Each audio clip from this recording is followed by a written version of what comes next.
వచ్చేసరికి మనము తిరుపతిలో ఉన్నటువంటి గోవిందరాజ స్వామి టెంపుల్ గురించి మాట్లాడుకుందాము.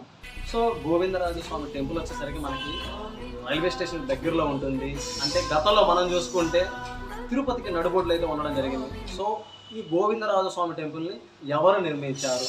మనకి వైష్ణవ మతానికి అధ్యక్షుడైనటువంటి రామానుజాచార్యులు గారు అయితే ఈ ఆలయాన్ని నిర్మించారు. సో ఈ ఆలయ నిర్మాణం వచ్చేసరికి మనకి దాదాపు 1154 సంవత్సరాలు అయితే జరిగింది. అంటే దాదాపు మనకి ఇప్పటికి 900 సంవత్సరాలు అంటే 900 సంవత్సరాల క్రితం అయితే నిర్మించారు.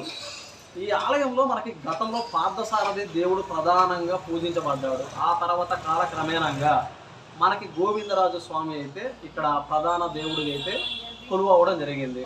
సో అసలు గోవిందరాజు స్వామి ఎవరు? మనకి గోవిందరాజు స్వామి అంటే బేసిక్గా మనకి వెంకటేశ్వర స్వామికి అన్నగా భావిస్తాము.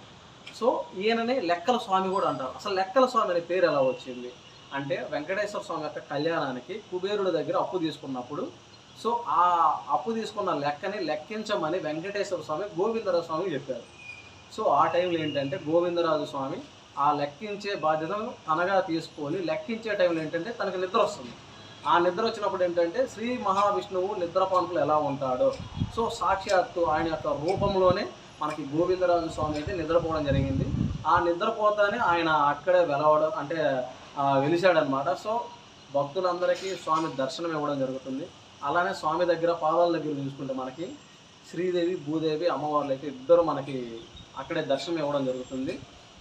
ఇంకోటి ఏంటంటే ఇక్కడ మనం చూసుకుంటే ఈ దేవాలయాన్ని ఫస్ట్ మనకి చెప్పాను కదా రామానుజాచార్యులు అయితే నిర్మించారు. ఆ తర్వాత వచ్చేసరికి చాళుక్యుల కాలంలో అభివృద్ధి చెందింది. కానీ మనకి విజయనగర సామ్రాజ్యంలో నగర రాజుల్లో వచ్చేసరికి మనకి శ్రీకృష్ణ దేవరాయలు ఉన్నారు కదా, వాళ్ళైతే గోపురాలు కానీ మండపాలు కట్టించడం జరిగింది. ఇంకోటి మనం చూసుకుంటే ఈ గోపురం వచ్చేసరికి మనకి 7 అంతస్తులు 50 మీటర్లు ఉంటుంది. దాంతోపాటు మనకి రాజగోపురాల పైన వచ్చేసరికి మహాభారతము, భాగవత పురాణాలు, రామాయణ పురాణాలు అంటే ఆ శిల్పుల యొక్క ఉంటుంది కదా, మనకు ఆ కథల గురించి అయితే తెలియడం జరుగుతుంది అక్కడ.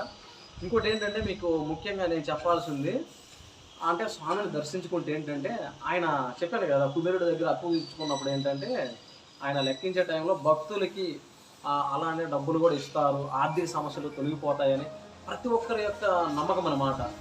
సో మనకి ఈ దేవాలయము ఆర్కిటెక్చరు నెక్స్ట్ లెవెల్ అయితే ఉంది. అసలుకి మనకేంటంటే ద్రవిడ శైలిని పోలి ఉంటుంది ఈ దేవాలయం. అంటే బేసిక్గా మనకి ఈ దక్షిణ భారతదేశంలో ఉన్న టెంపుల్స్ అన్నీ మనకి ద్రవిడ శైలిని పోలి ఉంటుంది అనమాట.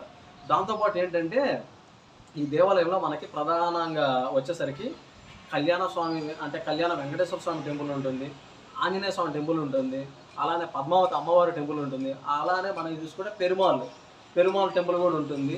కానీ ఏది ఏమైనా చెప్పాలంటే అసలుకి స్వామిని దర్శించుకున్నప్పుడు వచ్చే ఫీల్ మామూలుగా ఉండదు. ఎందుకంటే సాక్షాత్తు మనకి మహావిష్ణువు చూసినంత అనుభూతి అయితే కలుగుతుంది.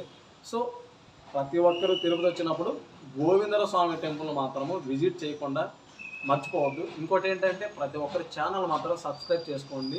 ఎందుకంటే ఇంకా ఇలాంటి వీడియోస్ ప్రతిదీ నేను చెప్తున్నా కదా భారతదేశంలో ఉన్న ప్రతి టెంపుల్ గురించి మీ ముందుకే తీసుకొని వస్తాను. Please watch it. ఓకే.